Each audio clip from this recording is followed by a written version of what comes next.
Welcome back to another episode of Inside the Inning, brought to you by Afterthought Sports. As always, Jack Haskell, joined by Gavin Watson, bringing you the World Series recap.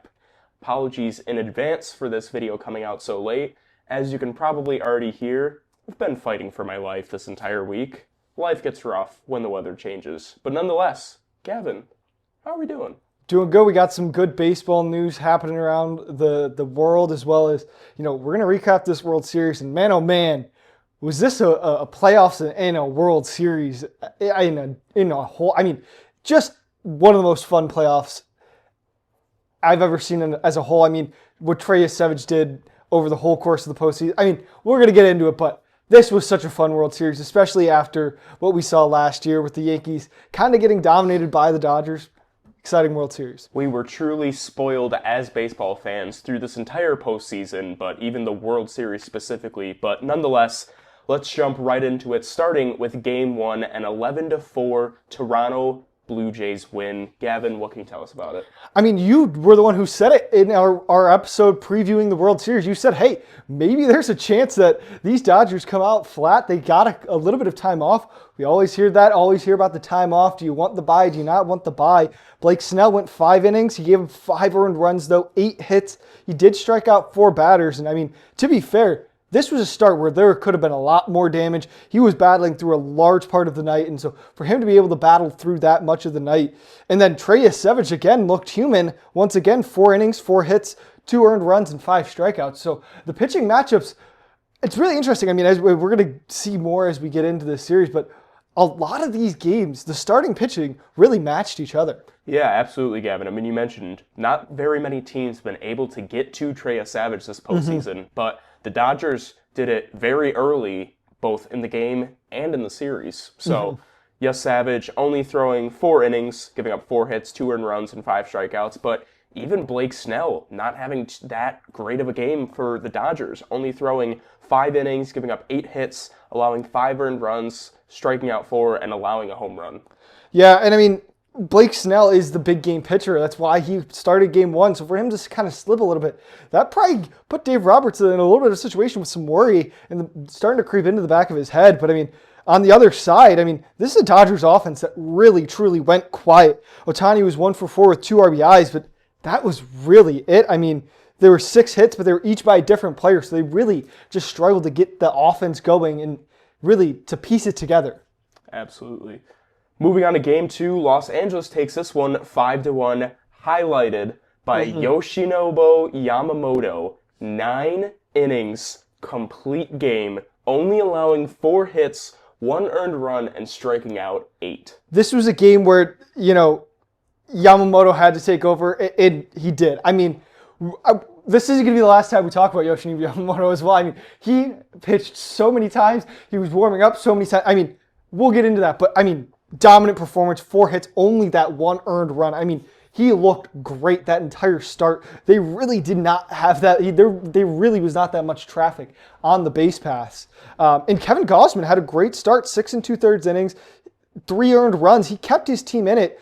And unfortunately, then Louis Varland, he pitched terrifically all season long, but he gave up some traffic, gave up 2 earned runs in 2/3 innings and 2 home runs by Muncy and Will Smith. So, it's unfortunate that, Louis Varland kind of allowed that game to get broken open because Kevin Gausman did what the starter needs to do. He kept the game close. Absolutely. And going back to Yamamoto for a minute, I think Tommy Edman said it best. Post-game, he said that was the greatest pitching performance he's ever had the privilege of playing behind. Yeah. And just what a performance by Yamamoto in this game, later on in the series, which we'll get to, but Yoshinobu Yamamoto just lights out this postseason. I just think it's so funny to look back now. When he came over from Japan 2 years ago, there was a lot of reporters, a lot of talking heads amongst baseball kind of saying hey, is this guy going to really be able to transition over from Japanese baseball into, the American game? Dude hasn't missed a beat. He pitched 2 complete games in the playoffs. He hasn't missed a beat. This guy's a big game pitcher. There's no doubt in my mind that he was going to come over here and find success. And to your point, so many insiders were very weary about giving Yamamoto that massive contract, having not thrown a single pitch in Major League Baseball. But nonetheless, Yamamoto has delivered and then some. Yeah, he really in the playoffs. Again, we've talked about it in years prior. Bullpen management is the name of the game, and pitching management is the name of the game. When you have Yoshinobu Yamamoto being able to give you 9 innings and give you the full game and just be able to reset that bullpen, especially after, Snell, only 5 innings. So Dave Roberts had to cover 4 innings of the bullpen. And so being able to have that reset day with Yamamoto, crucial. Very, very crucial. Now, going into Game 3, we mentioned at the beginning of the episode, this was one of the greatest postseasons World Series that we've had the privilege of watching. Being alive to watch, being able to watch live. Yeah. When the Seattle Mariners and the Detroit Tigers went 15 innings, I thought that was going to be the longest baseball game I would ever watch. And at that, the craziest of this postseason. Because how could you do one up a 15-inning ball game? The Los Angeles Dodgers and the Toronto Blue Jays said, hold our beer, and decided to go 18 innings in Game 3 of the 2025 World Series. Now, Jack, before we go any further, before we dive into the actual game, did you stay up for the whole game? I have to be honest. I didn't tune in until about the 12th inning. Okay. Because I figured, I was like, you know what? I tuned in too late for the Mariners Tigers game. Let me just tune in now. I don't even know what I was doing. It obviously had to have been something important. Yeah. I tuned in around the 12th inning, and I'm like, okay, this is getting a little crazy. 18th inning hits, I see Yamamoto warming in the bullpen. That was my breaking point. I was like, this game is... Because, mind you, this game, Eastern Standard Time, ended at 3 a.m. Yeah. And we had class the next morning. Was that a Tuesday? I think so. I think it was the Tuesday. Yeah. I was on this couch right here, sitting there for the entire I remember game. Texting Gavin, too, because at that point, the only people that had stayed up for it were Gavin and I, Gavin's girlfriend, and Gavin's roommate. Yeah. And we just kept texting each other. We were like, should we go to bed? And Gavin was like, no, like, this is once in a lifetime. You have to stay up. What we decided as a cohort here was we were like, all right, if after the 17th inning, the game is still tied, we're going to go to bed. And then, the 16th. Then it got to the 16th, and Joe Davis came back from break and said, 18th ties the MLB record. And we were like, all right, well, let's just watch until the 17th. And then at that point, we were like, all right, this is the record now. We got to go. We got to watch the whole thing. So we stayed up here for the whole 18 innings of the game. I mean, what is in the water at Dodger Stadium? I mean, before we even get into the game again, this is the second 18-inning game in the World Series at Dodger Stadium. Obviously, back in 2018, it was the longest ever World Series game. 2018, Game 3 of the World Series, Dodgers, Red Sox, 7 hours and 20 minutes. This World Series, 18 innings, 6 hours and 40 minutes. So I guess those pace of play rules do actually have some impact on the game. I do. Now, to answer your question, before we get too far sorry. I shut my eyes in the 18th inning. Really? So I didn't see what happened. We'll get to what happened. I didn't see what happened, but I heard it. Because I didn't fall asleep quite yet. So technically I did stay up, but I only heard the events of the 18th inning. Take LA had to use 9 different pitchers in this game. Their bullpen was empty. Toronto there was no one in the bullpen. Used 8 pitchers. They had one guy, I think, left in the bullpen. Or sorry, no, they didn't. They did not actually have one person. They had tomorrow's starter as well. It was Shane Bieber starting to warm up in the bullpen. And then the Dodgers had Yamamoto. 9 pitchers for LA, 8 for Toronto. This was just, and I mean, these are not small decisions. Like, I think we have, people forget about this. John Schneider and Dave Roberts managed a complete game with their back against the wall, where one run could be the end of it. There was also, especially for John Schneider, who, if they don't score, walk-off home run ends it. I do want to point out as well, there was no rest day the next day. Mm-hmm. They had a game in less than 24 hours. Yeah, that night at Dodger Stadium. Yeah, it's insane to think about. And Dave Roberts, Dave Roberts got a little lucky. I'll say it. I mean, and he'll tell you. I mean, Will Klein being able to give him 4 innings of work, I mean, that's unheard of. I had to look up Will Klein when he came to the game. I didn't know who Will Klein was. Yeah. Left hand up, full disclosure, didn't know who Will Klein was. They talked about it on the broadcast. He'd only pitched more than 2 innings, like twice in his career, and I think one of them was this season. He threw 72 pitches. That's nuts. To think that this guy had his, the expectation was, all right, Will, go out there, you're the pitcher until your arm falls off, basically. Like, that's insane. Like, what he did as a young player and somebody who is not necessarily established on the Dodgers, so impressive. But another guy that we'd be remiss not to mention, even though his performance kind of foreshadowed, Eric Lauer threw 4 2/3 innings, 2 strikeouts, no runs. Unfortunately, like I mentioned, did get foreshadowed by the Dodgers winning and Will Klein, just phenomenal performance. Yeah, and really, a point I want to touch about for Eric Lauer is, he had some struggles in the playoffs. He had some, good postseason appearances. But this is a guy who started the year on a minor league contract in AAA Buffalo, right? And he was in the World Series in extra innings pitching for the Toronto Blue Jays. I mean, that's like a crazy full circle moment. To you're in AAA and then all of a sudden you're pitching in the World Series. Like, it's insane. If you're a baseball fan, that game meant something to you. Because that game was more than just baseball. That game was resiliency. That game was determination. It was grit. It was trusting the process. It was having faith in your guys. Just a beautiful baseball game. Yeah, and I mean, it's some of the stats are just kind of like almost comical. I mean, Ohtani, 4 for 4, 3 RBIs, 5 walks.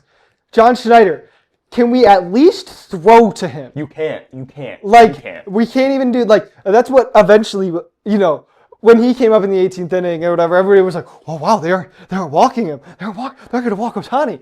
And Mike's like, they're not going to walk him? I'm like, guys, they're going to walk him. The funniest part about that, it's an intentional walk. The funniest part about that, though, is that you're walking Shohei Ohtani to get to Mookie Betts, to then get to Freddie Freeman. But somehow, I actually think that's the right decision.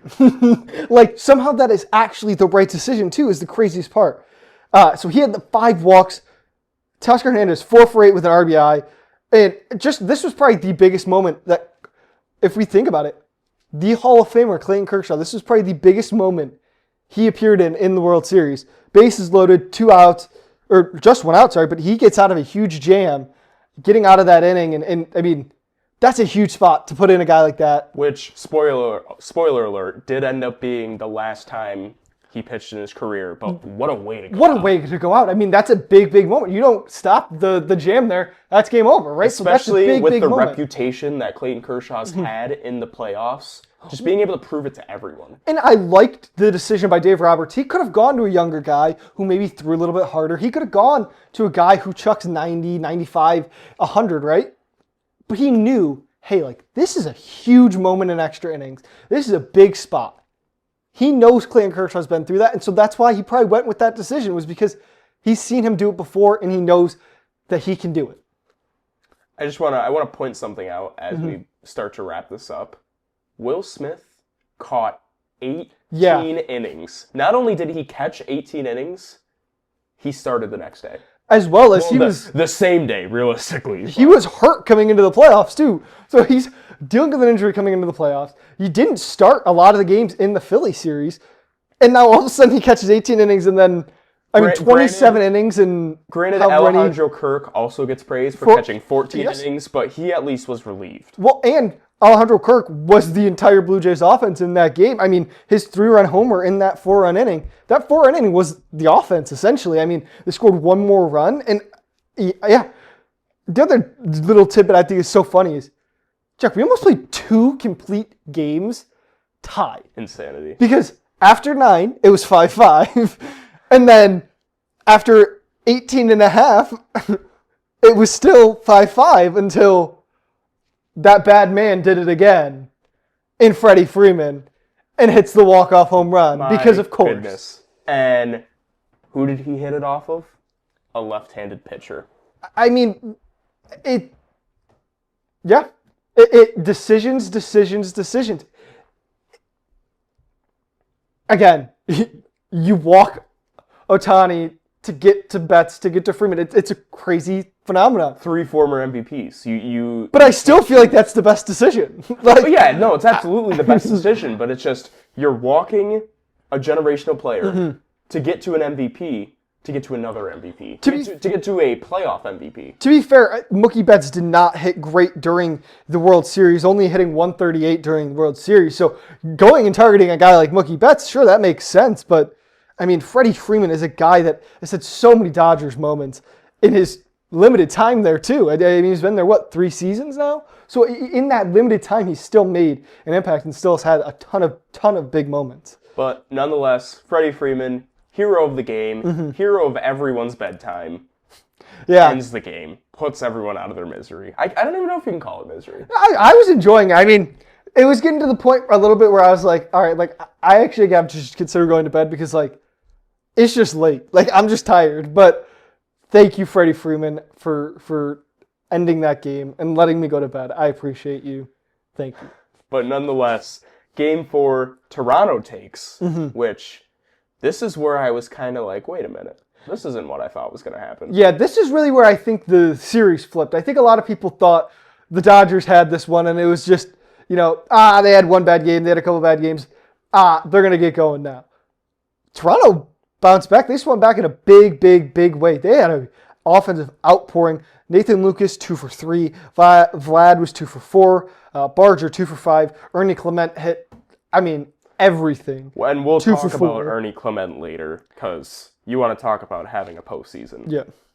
And even, you flip the coin, Freddie Freeman went 2 for 4.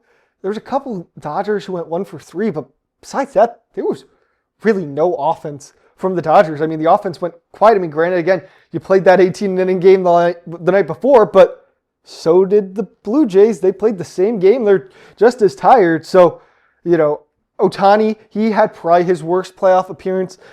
6 innings, 6 hits, 4 earned runs, 3 walks, 3 strikeouts. Just not what we're used to seeing from Shohei Ohtani necessarily. Yeah, whether it been the fact that he was on base 9 times that game or just asleep still like everyone else, Shohei just didn't have a great game. Yeah, and I mean, Bonda comes in, gives up 2 runs, just kind of puts the nail in the coffin of that one for the Dodgers. I know it's a 4-run lead, but this Blue Jays bullpen was really good during the postseason. There was really just a couple times where they really slipped up, and that was the game. That was the series, really. I mean, it was, again, bullpen management. And moving on to Game 5, Toronto takes it again. This is where, even for me, as someone who was kind of more so rooting for the Dodgers in the series, kind of go, whoa, hey, these Blue Jays. They might be legit. They might make a little bit of noise here. I mean, Teoscar Hernandez went 2 for 4 for the Dodgers. Kike and Will Smith both had a hit each. Nothing really to write home about. And I mean, Blake Snell, 6 2/3 innings, 6 hits, 5 earned runs. But he unraveled in that 7th inning. Brian Cash, that is your thank you or your sorry note from the baseball community from when you pulled him in the 2020 World Series. Because he pulled him in the 6th inning before that 3rd time through the order. They didn't do that this time, and things came unraveled. So, I mean, everybody criticized the Rays for that decision, but maybe they were right all along after all these years. I mean, who knows? But nonetheless, on the other side, Trey Savage regaining momentum from Game 1. 7 innings, 1 earned run, the only earned run of the game, 3 hits, 12 strikeouts. It's just, I mean, when you can line it up for your manager to have to go to 2 guys, and it's your setup and your closer, the manager's going to take that every day of the week. I mean, this is such an impressive outing. 7 innings. That means he only had to use 2 pitchers, both for 1 inning each, right? That's huge, especially when you're going to on a travel day. you're going on a travel day and getting a day off with the bullpen only having used 2 pitchers in the game before. So that was huge. Trey Yesavage doing that really was able to help reset the bullpen. I mean, unfortunately, it didn't really wind up mattering, unfortunately, but that was huge. If he didn't do that, you're going to have to expend the bullpen significantly more and have guys get less rest, whereas now only 2 arms had to be used. And the best part about Trey Savage, he still qualifies as a rookie next year. Yeah. He will still have to carry all the bags, participate in rookie dress-up. Because, I mean, this is a guy that had 12 strikeouts in 7 innings in a World Series game. Well, and like his starts are crazy low still. I mean, I think he's got like sub 15 starts in the big leagues at this point, combining into the playoff time. I mean, that's nuts. Like, when have we seen that? You don't see that anymore. You don't see that. You have never seen that. That's not a thing they do. The AL Cy Young battle between Trey Savage and Cam Schlittler for the next decade is going to feed families. I thought you were about to say this year, and I was going to say, Jack, there's absolutely no way. Absolutely. I'm sorry. Maybe postseason, if there was like a postseason Cy Young. 100%. But I thought you were going to be like that. I was like, no, he pitched like 10 games. Unfortunately, he pitched dominantly. He just didn't have the sample size. But nonetheless, like you mentioned, Sir Anthony Dominguez and Jeff Hoffman, both perfect coming out of the bullpen. And the Blue Jays have momentum coming back to Toronto. But Game 6, the Dodgers take it to force Game 7. This was such a close game. I mean, it was just capped off by that 3rd inning, 2 out, 2 RBI single by Mookie Betts. I mean, that was his moment. That was the biggest moment, I feel like, of this postseason for Mookie Betts. And he came up huge in that spot. Those runs were the winning runs of the game. I mean, and it wasn't a Toronto offense that was quiet. Springer, 2 for 4 with an RBI. Ernie Clement, once again, 2 for 4. Barger, 2 for 4. 3 scoreless innings from the bullpen for Toronto. I mean, this wasn't a bad offense for Toronto. They just, once again, couldn't seem to piece it together. It seemed like this series, they went back, the Dodgers and the Blue Jays went back and forth of who could piece together the hits. And this Dodgers bullpen, Yamamoto, Justin Robleski, Roki Sasaki, Tyler Glasnow. How? Why? All scoreless. The only run was given up by that day's starter, Yoshimi Yamamoto. That was the only run given up. A scoreless. I mean, you're talking about Robleski, Sasaki, and Glasnow are all traditionally starters, right? Justin Robleski's been used in a little bit more of like a utility role, kind of wherever the team needs him. But he came up as a starter. Glasnow, he has always been a starter. Sasaki, he has always been a starter. So for them to give him 3 innings scoreless in the postseason in a 2-run game, like, right? They're not in situations where they're going up for 1 inning and giving it all they have. So for them to be able to do this and do it effectively, it speaks numbers to that Dodgers pitching staff and coaching staff. A great Game 6. Some good managerial decisions, too. This is where Dave Roberts finally decided Andy Pajes is too much of a liability in the lineup. Put Miguel Rojas into the lineup. And it would come to be a good thing. It did come to help out the Dodgers. I mean, he made some great plays between the 2 games, offensively, defensively. He did it all. I mean, it's so funny to me because Miggy Rowe is a guy that every time he came up this postseason, I feel like I would just be like, he's just going to do something. Like, he's going to do something because, like, no offense to Miguel Rojas, he's not the one in the Dodgers lineup who's expected to do that, right? When you have 3 MVPs at the top of the lineup, they're the ones who are expected to get the job done. So it's like Miggy Rowe just comes up there every time, smooth as could be, makes the play, gets the hit. What he did for the Dodgers all season long, just in the clubhouse too. I know he's a veteran presence in that clubhouse. So especially too, the Dodgers cut a lot of veterans over the course of the season. Chris Taylor didn't make it throughout the whole season. Austin Barnes didn't make it through the season. There was some talk at one point that Miggy Rowe was going to get DFA'd. So for him to come back games 6 and 7 to kind of be that hero, that's impressive. And especially a guy he came back after years away from the Dodgers organization. Just so cool for him. Game 7. The best baseball game I've 100%. ever watched. This series was just the best series I've ever watched. And I'm a Yankees fan who the Yankees didn't make, I know. But this was such a fun World Series. I mean, maybe 2016, with the Cubs coming back, winning it for the first time in 100 years, but just the push and pull of the series was so fun. I'm partially biased because I watched this game in a public setting, which just always elevates a sports game. But wow. And especially you mentioned, as we're Yankees fans, not necessarily rooting for one team or the other, just being able to watch the game without having to just worry, no pressure. Yeah, it made it even more fun. I mean, what a game. What a game. I mean, there's just so much I feel we have to talk about. Where do we even start? Where do we start? The Dodgers offense. It woke up. Ohtani 2 for 4. Will Smith 2 for 6 with an RBI. Muncy 2 for 4 or 3 for 4 with an RBI and a home run. Miggy Rowe, he went 2 for 5 with an RBI. And they did this despite Shohei again kind of throwing another dud. 2 in the third innings, 5 hits, 3 earned runs, 3 Ks. Not that I will ever defend Ohtani, because he doesn't need defending. No, I mean, he gets enough defending. 4 days of rest. Yes. I mean, as well as we've never seen somebody do this in the postseason. We've never seen anybody be a two-way guy in the World Series, right? I mean, Babe Ruth did it, but I wasn't around for Babe Ruth, right? This was the first time he pitched. He did the two-way thing, right? He was with the Dodgers last season, of course, but he was just hitting.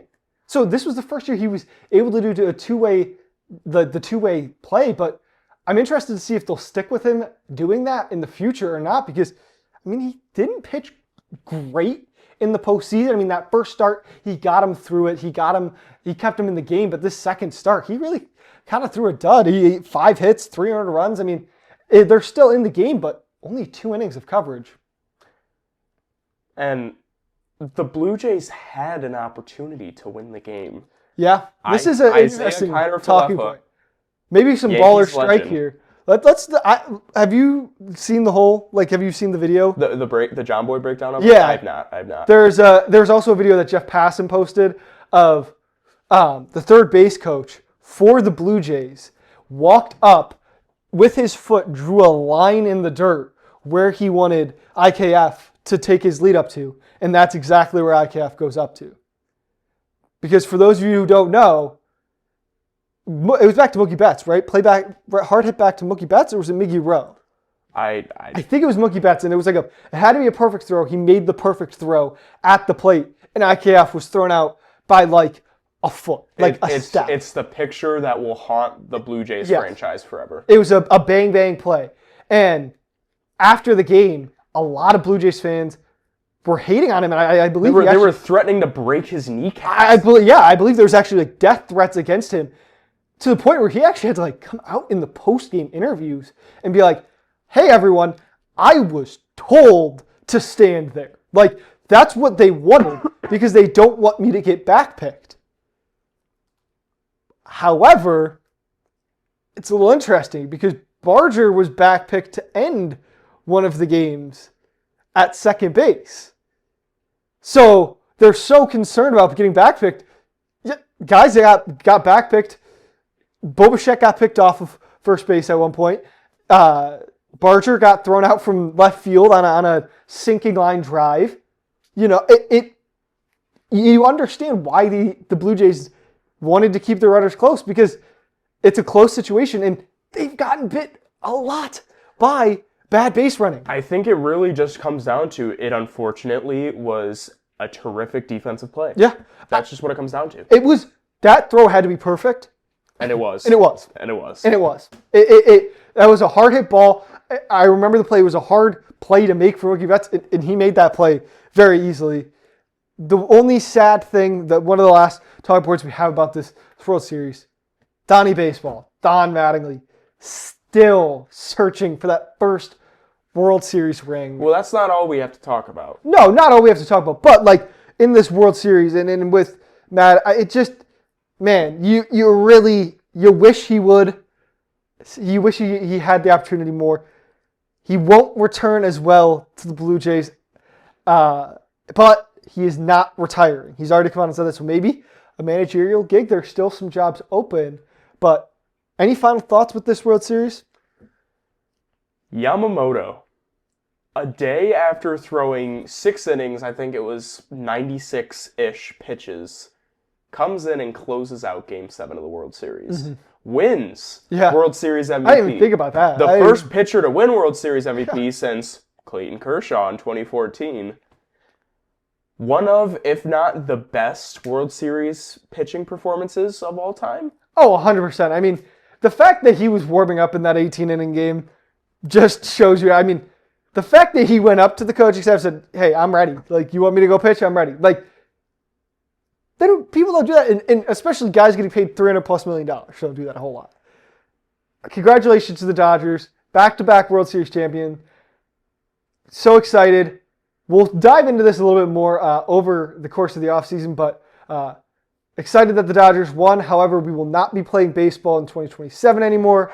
So just everybody prepare for that. We will not be playing baseball on opening day when we should be playing baseball. And that's my prediction right now. And the viewers at home, you're probably thinking, oh, but it's like they just won the World Series. Like, they're not going to win the World Series again. And to that I say, yes, they're going to. They could. You want to know why? They're going to sign Kyle Tucker in free agency and then trade useless prospects, Will Klein probably, for Tarek Skubal. And that's just how that works. Because, but other teams take the deals. And there's nothing we can do about it. The silly part is these small market teams prefer these prospects, right?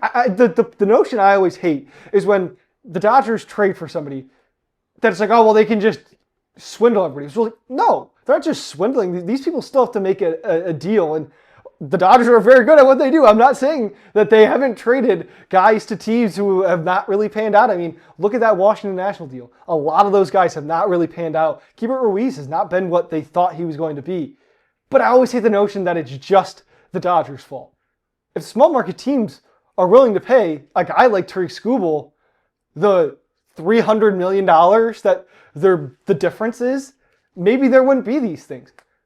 But I'm going to be very interested to see. Something is going to be done about the salary and about pay in baseball. Yeah, and I mean, I don't know what, but the small market and the big market owners are not leaving a room until they decide on something. Yeah, and I mean, to your point, like, not everybody has panned out for the Dodgers. I mean, Tony Gonsolin was just DFA'd yesterday at the time of recording. And after his all-star season a few seasons ago, we thought he would have been a future ace, Cy Young candidate. Keibert Ruiz, he was a guy, again, with the Washington Nationals. He didn't pan out as much as we would have thought. They traded some pitchers over there as well, and they've dealt with some arm injuries. So, yeah, it's a little bit of that push and pull, but I really think it's going to be a tough labor talk the next year and a half.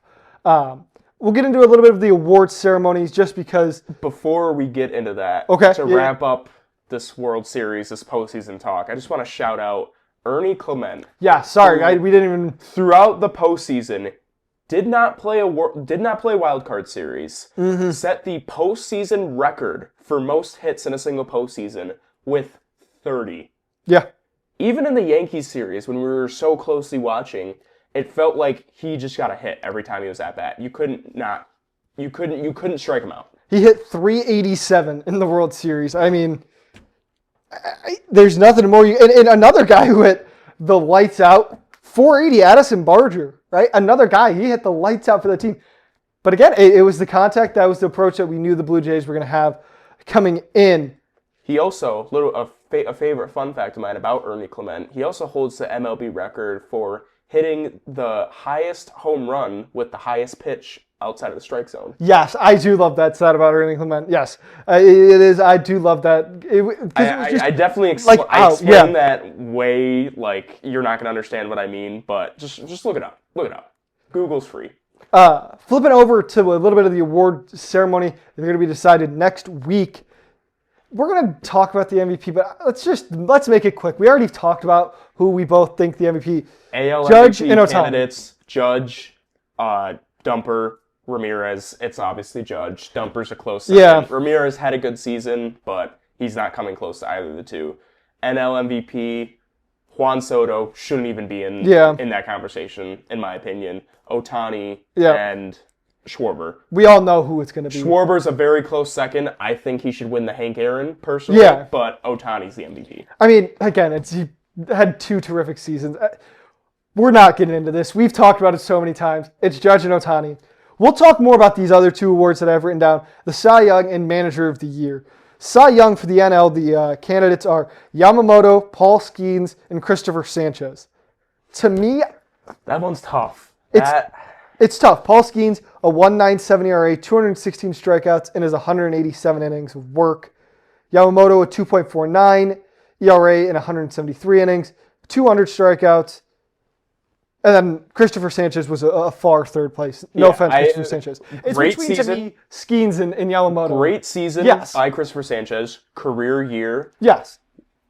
He's going to get a very good paycheck. And he's going to be third in MVP unanimously, most likely. He is third, in my opinion. Between Yamamoto and Skeens, this is difficult. Because Skeens, this season by Skeens, reminds me so much of those prime Jacob deGrom New York Mets years.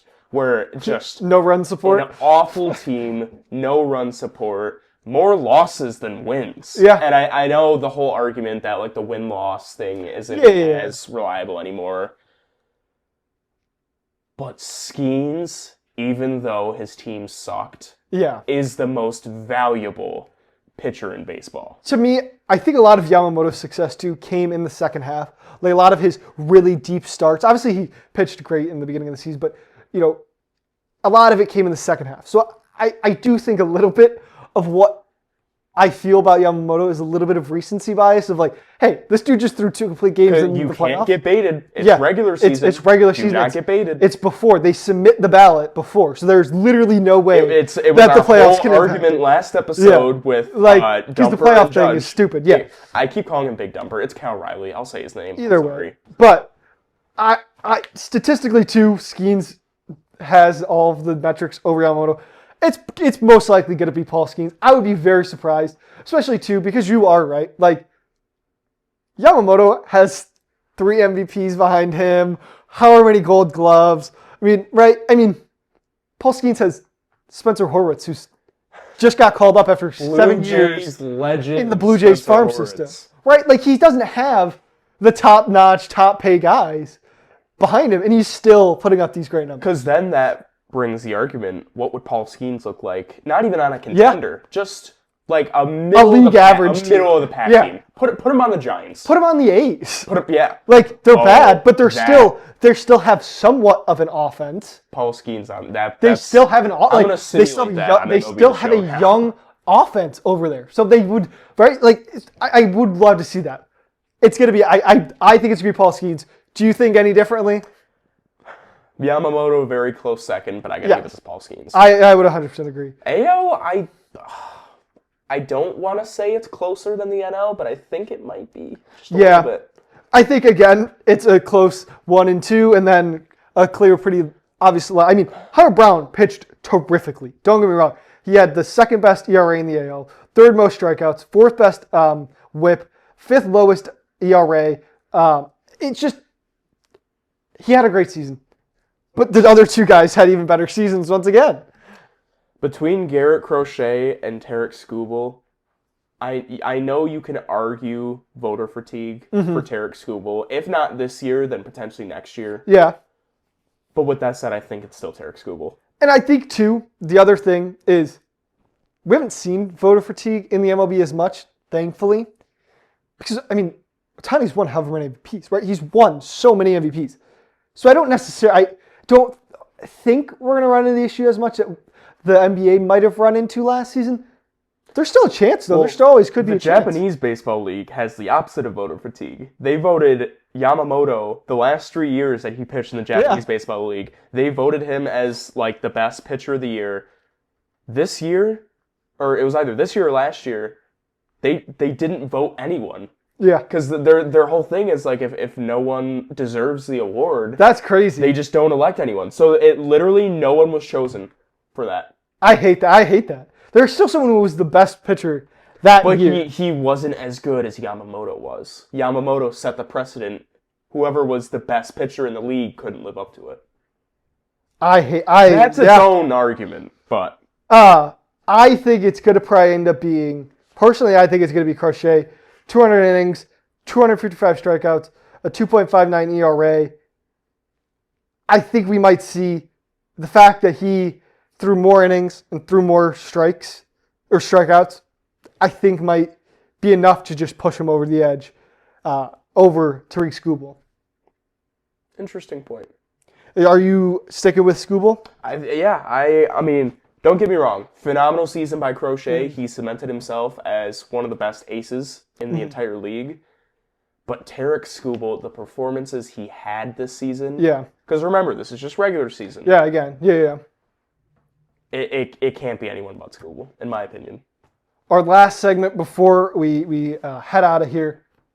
A little bit of manager news kind of coming out. Some big signings, some big moves. The one I want to start off with, kind of the most boring one, to be completely honest. The Braves, Brian Snitker retires after this season. They hire the bench coach, Walt Weiss. I mean, it makes sense. He's been there for however many years. He used to be a manager with the Rockies. I'm a little surprised they didn't go externally, especially given the result of the Braves season. I'm a little surprised they didn't try to bring in a new leader in that clubhouse, especially considering that Walt Weiss is already knows a lot of the people in that clubhouse. And maybe that could be why they did it. Mm-hmm. Maybe he's just a player's coach. Yeah. And because especially if a guy like Acuna was like, True. This is who I want to be, your hands are tied at that. Yeah, point. that is very true. They do have a lot of superstars. They do have a lot of guys getting towards the end of their career. So maybe signing a guy like Walt Weiss, you're right, could, maybe reel them in a little bit longer and keep them. Moving over to the Washington Nationals, they made kind of a surprising pick, Blake Budera. He was the minor league field coordinator for the Rays, and he had never managed above single A. He accidentally became important at work. He's widely considered one of the best, analytics people. I mean, it's the Tampa Bay Rays. I mean, they are known for hiring smart people and hiring people who know what they're doing. I'm shocked, but I've never heard of this guy, but the fact that he's with the Rays to me is enough. Just that he's going to be somewhat smart because he's with the Rays. Yeah, and I mean, the Rays are in a semi-rebuild mode, so it's if it doesn't work, it doesn't work. You just go back to the drawing board. Another rebuilding team that kind of is looking towards their future manager, who also was their former manager, the Minnesota Twins, hiring Derek Shelton. Terrible move. Derek Shelton was the problem in Pittsburgh. I don't know why Minnesota would even want to bother with that, but what do I know? Yeah, this one kind of doesn't make sense to me as well. It's laughable. They brought in Derek Shelton to Pittsburgh to rebuild the Pirates, and he got fired from a rebuilding team. From the team that's still rebuilding. So I also agree on this one. When this decision was made, in my head I was a little like, the Twins are in a rebuild. He's coming from a rebuild. He wasn't successful. This is an interesting decision. I don't think this is going to work out very well. But let's flip over to a move I'm very interested to see, and I think this move will work out. San Francisco Giants hire Tony Vitello, former Tennessee Volunteers baseball manager. He has never he's never played in the MLB. He never coached in the MLB. However, on the flip side, he's produced a number of talent, including, like we talked about, Drew Gilbert, one of his now going to be his current players. But I think this is such a great move for Buster Posey, and I can't wait to see how good Tony Vitello is. Yeah, we talked about it a lot last episode, just bringing some fresh talent in there. He could be a player's coach. He has the potential to do that, bring some life into that locker room. San Francisco is on the rise with Rafael Devers now. They're going to try and retain Matt Chapman. I mean, Logan Webb is becoming one of the better pitchers in the MLB. I think this Giants team could be very sneaky. I think this NL West is going to be very good for the next few years. I mean, they got a player's coach in Tony Vitello as well. That's going to be huge to bring in some top-tier talent into San Fran. I'm very interested to see what this NL West looks like. Got to give the Giants a little bit of time. They got to bring in some more talent. Give them a little. You got to give Tony Vitello and Buster Posey a little bit of time, maybe a year or two, just to get a foundation of the organization down. But this is going to be an organization that's exciting and very soon. I want to talk about probably the most controversial hiring, Kurt Suzuki. And not just the fact that they hired him over Troy Hunter or hired him over Albert Pujols because of a financial dollar thing. They only signed him to a one-year deal. And there's rumors that the reason they're doing this is Art Moreno, the owner of the Angels, does not want to have to pay Kurt Suzuki to sit on his couch if there's a lockout during the 2027 CBA. Because he would be a free agent, and Art Moreno could still hire him as soon as like the season's actually announced to start. I don't know how I feel about that. Yeah, it's a little That's bold. It's a little shady.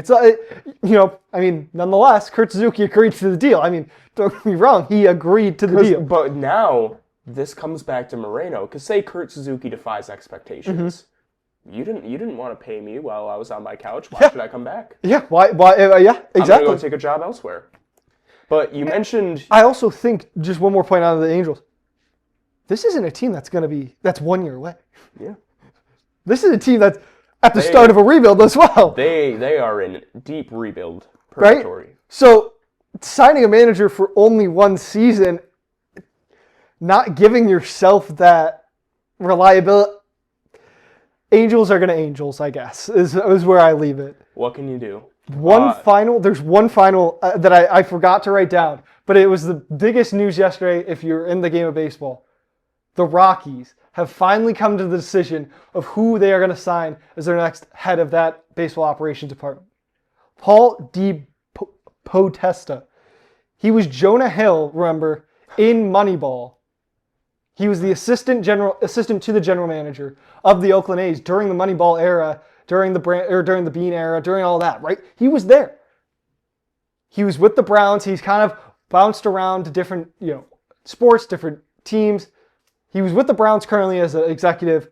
He's flipping over. He's going to be their head of baseball ops. And this is a Rockies team that is widely considered to be a decade behind analytically the entire rest of the MLB.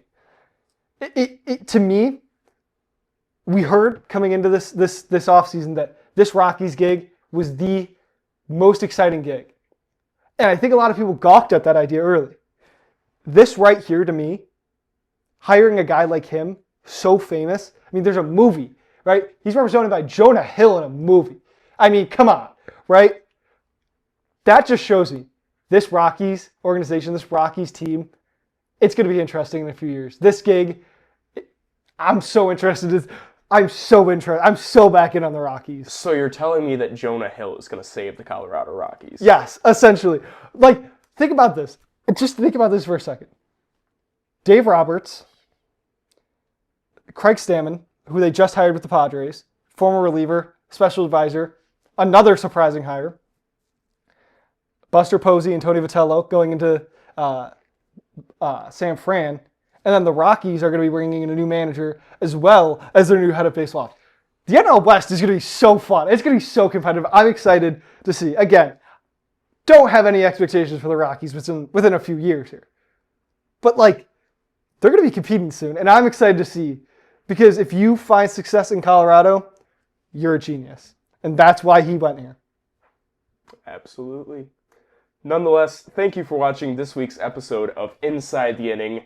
Our next episode, we're not too sure when it'll come out. It will probably come out when we get a little more free agency news. I assume we might do a preview episode. Maybe. We'll see. We'll see kind of how quick this free agency moves. If teams start to really sign guys, we're going to have to come back right away and start talking. Absolutely. If teams don't, we'll do a little bit of a preview episode. But until then, for Gavin Watson, I'm Jack Haskell. Thank you for watching this week's episode of Inside the Inning, brought to you by Afterthought Sports. We'll see you next time.